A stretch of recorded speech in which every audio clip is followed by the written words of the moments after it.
دیوالی دا دربار بڑا سونا سونا کو نین دیوالی دا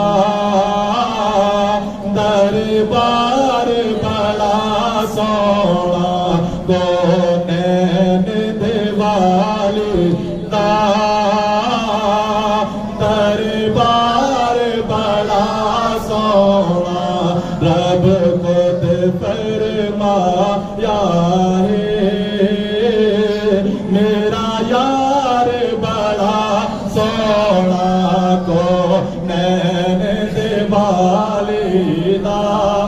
یہ میں دوبارہ اس وجہ سے پڑھ رہا ہوں تاکہ آپ میرے ساتھ مل کے پڑھیں اور آپ بھی ثنا خوان بن جائیں اور نبی کریم علیہ السلام کو جب دیکھیں نبی کریم علیہ السلام کی شان میں وہ اشعار لکھ سکتے ہیں تو پھر ہم مل کے پڑھ کیوں نہیں سکتے؟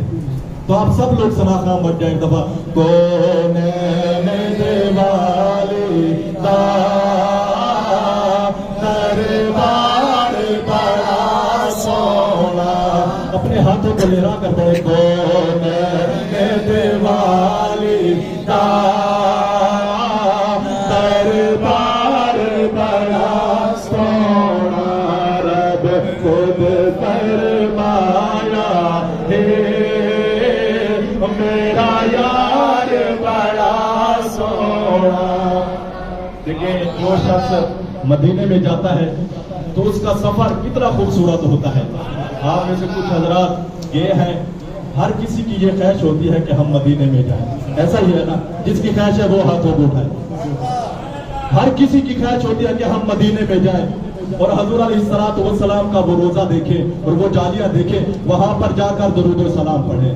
ہر کسی کا یہ نظریہ ہوتا ہے، لیکن جتنی بار جائیں، آپ 10 دفعہ گئے ہیں، 20 دفعہ گئے ہیں، عمرے کے لیے گئے ہیں، حج کے لیے گئے ہیں، لیکن آپ کبھی تھکے نہیں ہیں۔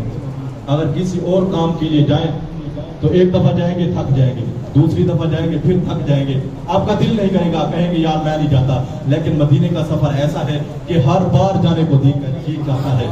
شاعر کہتا ہے دنیا دیا سفرا تو اے بندہ تھک بت جانا ہے اور نل لگ بت جانا ہے پر سفر مدینے دا ہر بار بڑا سونا سونا پر سفر مدینے دا ہر بار بڑا سونا۔ دعا ہے اللہ رب